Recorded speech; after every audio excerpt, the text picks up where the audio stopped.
This summer, we finally made it to one of the most iconic zoos in the world, the San Diego Zoo. We'd heard so much about it, and let me tell you, it completely lived up to the hype.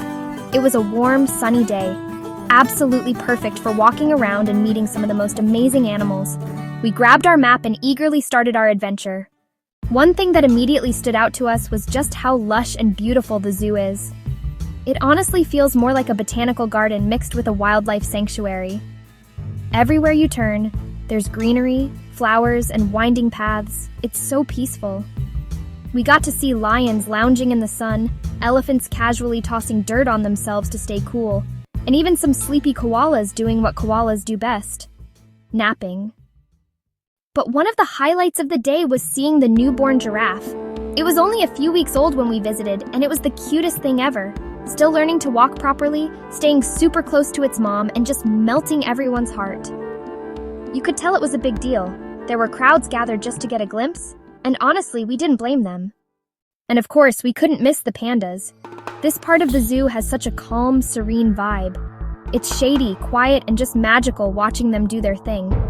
Seeing a panda up close, lazily chewing on bamboo without a care in the world, is a bucket list moment.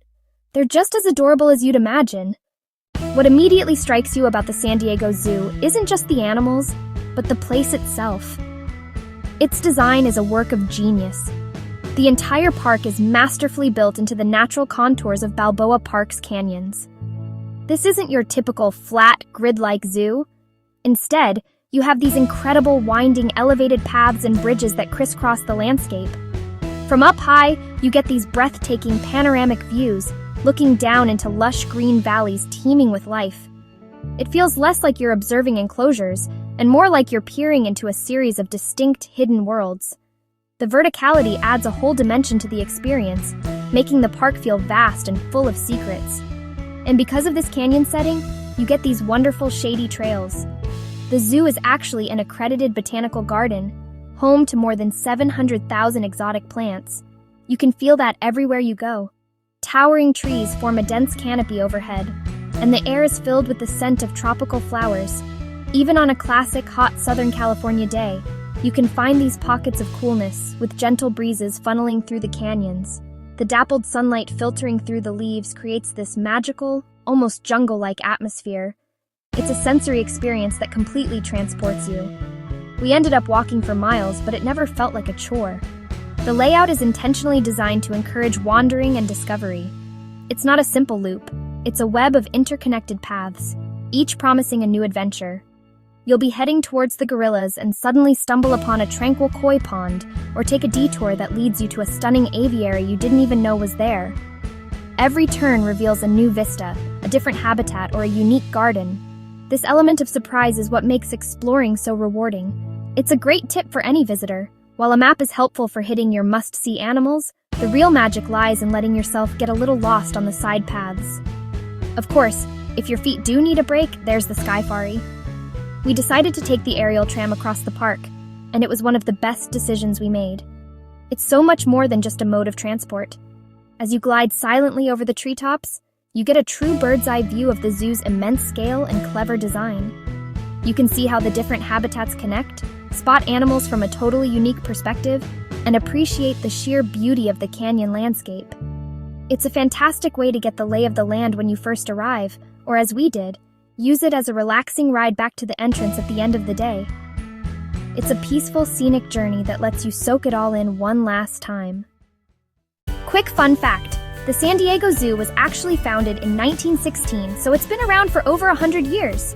It started with animals left behind from a traveling expo, and now it's home to more than 12,000 animals across 650 species. It's also one of the pioneers in open-air, cage-free enclosures, which is why the animals seem so relaxed and happy. Now, if you're planning your own adventure to this world-famous park, a little preparation goes a long way, especially during the peak summer months. To make your day truly unforgettable, here are a few insider tips. First and foremost, get there early. San Diego mornings are often cool, but the sun gets intense by mid-afternoon. Arriving at opening means you'll beat the biggest crowds and the heat. More importantly, this is your golden hour for animal viewing. The animals are just starting their day, often at their most playful and active. You might catch the tigers on their morning prowl or hear the siamongs calling across the canyon. It's a magical time when the zoo feels like it's waking up with you, offering precious, unobstructed views. Next, let's talk footwear. The zoo is a sprawling 100-acre park built into a series of canyons. You'll be doing a lot of walking on steep, winding paths. Comfortable walking shoes are an absolute necessity. Your feet will thank you after you've conquered the trail from the reptile house up to the northern frontier.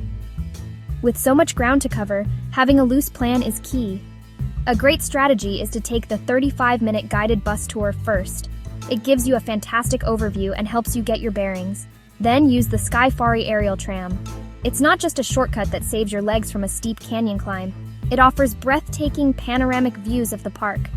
All that walking means staying hydrated and sun-safe is crucial. You can bring your own water bottles and snacks. There are plenty of fountains to refill them. Or purchase a souvenir refillable cup for discounted refills all day.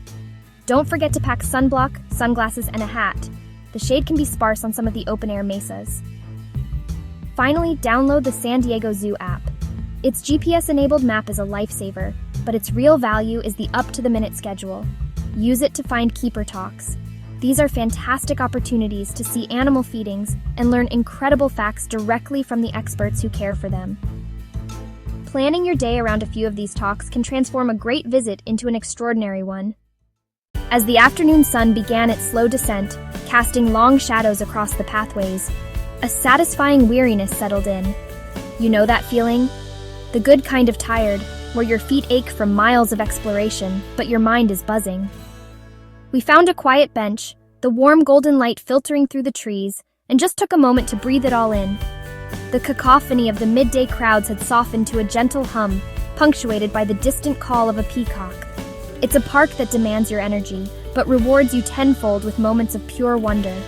And that's when it really hits you. The San Diego Zoo is so much more than just a collection of animals. It's a masterfully crafted journey. Every winding path, every carefully designed habitat is part of a larger narrative. It's an experience that stays with you, etching itself into your memory. I won't forget the profound stillness of watching the giant pandas, or the sheer power in the tiger's gaze. These aren't just sightings, they're connections. You learn that the zoo is the public face of the San Diego Zoo Wildlife Alliance, a global conservation organization. Knowing your visit supports that mission adds a whole new layer of meaning to the day. It's a living, breathing encyclopedia of our planet's biodiversity. In one day, you travel from the misty mountains of China to the arid plains of the African savanna. You can marvel at the delicate, iridescent feathers of a hummingbird, and then turn a corner to stand in awe of the colossal, ancient-looking rhinoceros. It's a powerful, humbling reminder of the sheer variety of life that shares our world. Seeing them here, so close, makes their stories tangible. It transforms the abstract concept of endangered species into a face, a family, a future worth fighting for, reinforcing the intricate web that connects us all. So, if you find yourself in San Diego, you have to dedicate a full day here. My biggest tip? Wear your most comfortable shoes and don't be afraid to use the bus tour to get your bearings and save your legs. It's 100% worth the investment of time and energy. We're already planning our next trip, making a list of all the trails we didn't get to explore and the keeper talks we want to catch. It's not just a place you visit, it's a place you experience, and one that leaves you with a renewed sense of awe for the natural world. We came for the animals, but we left with so much more. Thanks for joining me today, and see you next time.